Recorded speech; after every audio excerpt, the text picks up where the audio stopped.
एक बार फिर आप शिवालिक पहाड़ियों की सुंदरता देखो। ये सुंदरता आपको कहीं शहरों में देखने को मिलेगी ना के बराबर। आनंदम भारत के जरिए हम आपको दिखाने का प्रयास कर रहे हैं और आज हम आपको लेकर चलते हैं माँ गंगा का दर्शन करने के लिए। जी हाँ, पावन पवित्र माँ गंगा नदी का दर्शन करेंगे आज और कुछ अन्य विशेष चर्चा को आगे बढ़ाएंगे।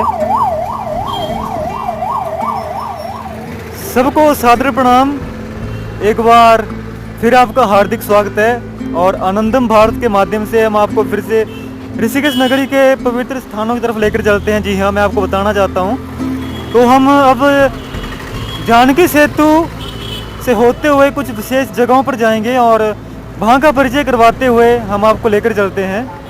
एक और यह मार्ग आपको हरिद्वार लेकर जाएगा, मेन मार्केट ऋषिकेश, और तो दूसरी वहीं यह मार्ग आपको छोड़ेगा ऊपर राम झूला श्री लक्ष्मण झूला की तरफ, और बीच का ये सामने वाला मार्ग जो है ये आपको लेकर जाएगा सीधा श्री जानकी सेतु की तरफ और सामने शिवालिक पहाड़ों की तरफ। तो आइए चलते हैं।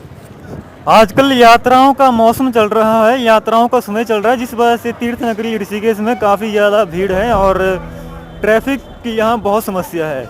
ऐसा मैं नहीं कह रहा हूँ, बहुत सारे लोगों का यहाँ पर ऐसा मानना है, क्योंकि कई बार उसी ही क्षण में समय भी थोड़ा लग जाता है चलने फिरने में, और थोड़ा बहुत ट्रैवल इत्यादि करना हो ना तो उसमें थोड़ा समय लग जाता है। समय समय की बात है, समय समय की व्यवस्था है, इसमें कुछ नहीं कहा जा सकता। तो दोस्तों, यह जो जगह है मुनिकृति में जगह आती है जितना मुझे पता है, तो यहीं से ही श्री जानकी सेतु की शुरुआत होती है और इसमें काफ़ी यहाँ पर भीड़ आप देख सकते हैं। सभी अपने अपने कामों में यहाँ पर व्यस्त हैं, कोई अपने रोजगार से जुड़ा है, कोई यहाँ तीर्थ दर्शन के लिए आया है, कोई यहाँ टैक्सी इत्यादि कार्यों में जुटा हुआ है, तो कोई यहाँ राफ्टिंग इत्यादि अपने कार्यों के लिए आगे बढ़ रहे हैं। तो हम भी अब अपने कार्यों की तरफ आगे बढ़ते हैं और यहीं आप देखिए माँ गंगा नदी का, पवित्र माँ गंगा नदी का विराट रूप, विराट स्वरूप, और सामने श्री जानकी सेतु जो यहाँ की संस्कृति का परिचय करवाता हुआ अपनी जगह खड़ा है।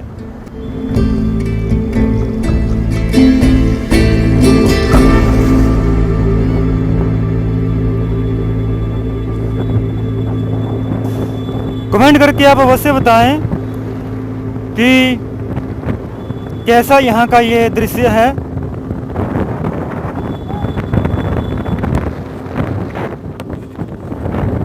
बारिश के आने से मौसम काफ़ी ठंडा है और साथ ही साथ में अन्य शब्दों में कहा जाए तो एक तरह से गर्मी से राहत है। जितनी व्याख्या की जाए इन सुंदरता भरी वादियों की, घाटियों की, कम है। यानी कि शब्दों से किसी का गुणगान नहीं किया जा सकता, किसी की व्याख्या भी नहीं की जा सकती, बस उसको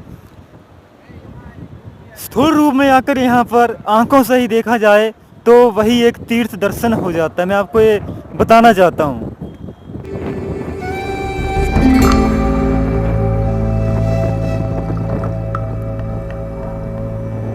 श्री जानकी सेतु यहाँ से प्रारंभ होता है और दूरी तय करने के पश्चात ये सामने उसका अंतिम स्थल है और सामने आश्रम परमार्थ निकेतन आश्रम, श्री गीता भवन, और इसके सामने मणिकूट पर्वतमाला, शिवालिक पर्वत श्रेणी, शिवालिक पर्वत श्रृंखलाएं, और उसी के ही मध्य में श्री भूतनाथ मंदिर। और यहाँ से आप ये देखिए पहाड़ों की श्रृंखलाएं।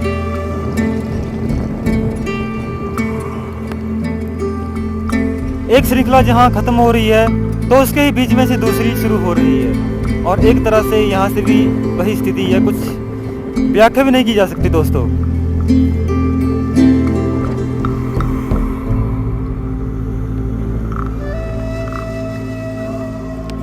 मैं कह रहा था कि दोस्तों अपने तीर्थ हैं, अपने तीर्थों में सबको आना चाहिए और यहाँ की जो प्राण ऊर्जा बहती है उन धाराओं के रूप में, जी हाँ, जो दिव्य प्राण ऊर्जा होती है उसको ये ग्रहण करना चाहिए। कैसे?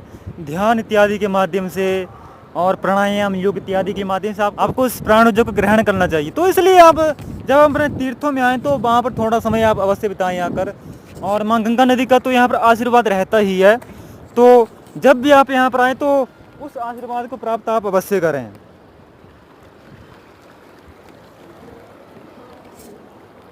ऐसा कहते हैं कि माँ गंगा के पवित्र जल की 4 बूंदें पड़ने से भी अशुद्ध चीज़ें भी शुद्ध हो जाती हैं। तो बस आपको यही मैं बताना चाहता हूँ कि जो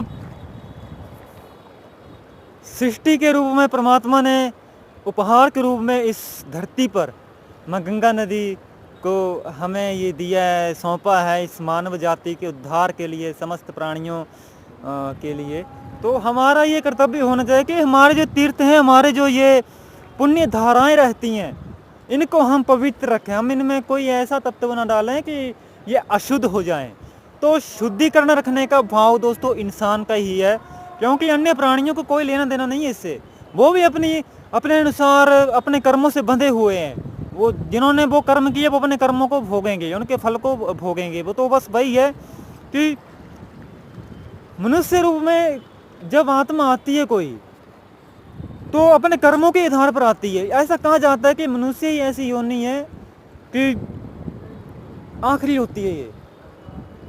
इसे ही उस दिव्य आत्मा को अच्छे कर्म करने चाहिए, ताकि उन कर्मों को करने के पश्चात वो इस संसार सागर से पार होकर परमात्मा की उस नगरी में जाए।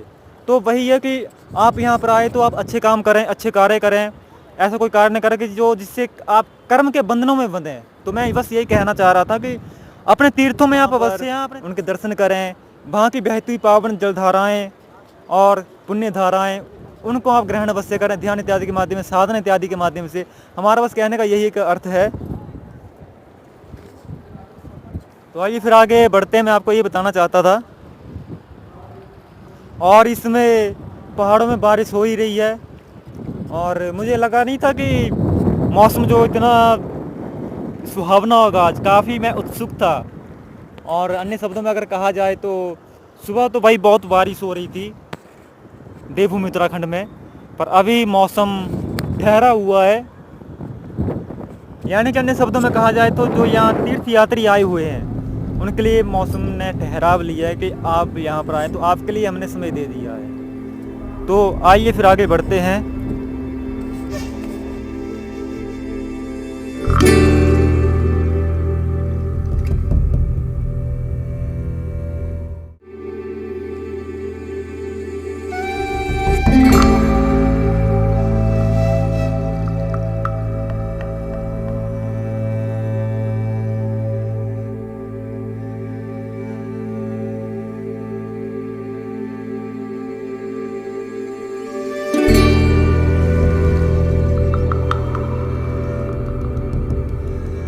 तो जब हम यहाँ पहली बार आए थे तो हमें इतना पता नहीं था यहाँ के बारे में। तो जैसे जैसे कदम आगे बढ़ते ज़िंदगी में तो अनुभव प्राप्त होते रहते हैं। तो ठीक है, ऐसी कुछ घटनाएं बहुत सारी होती रहती हैं, जीवन दर्शन की, प्रकृति दर्शन की। तो बस उन्हीं के सिलसिले में हमने आनंदम भारत की शुरुआत की है, और उसके माध्यम से हम ऐसी तमाम जानकारियाँ आपके लिए दोस्तों लेकर आते हैं। और जो भी हमसे बन पाता है, जो भी हमसे हो पाता है, क्योंकि एक उद्देश्य को आधार बनाकर ही अगर चला जाए तो लक्ष्य तक पहुंचना संभव है। ऋषिकेश नगरी, यहाँ की पहाड़ियाँ, यहाँ के मंदिर, श्री राम झूला, श्री जानकी सेतु, श्री लक्ष्मण झूला, यहाँ की सुंदर वादियाँ और माँ गंगा नदी का आशीर्वाद, सामने मंदिर, परमार्थ निकेतन आश्रम, श्री गीता भवन, और यहाँ का परिचय करवाती हुई यहाँ की पुण्य धाराएँ मन को काफ़ी प्रभावित करती हैं, और पुण्य धाराओं का आशीर्वाद देती हुई, यहाँ कलकल करती हुई यहाँ की हवाएं काफ़ी मन को शांत करती हैं।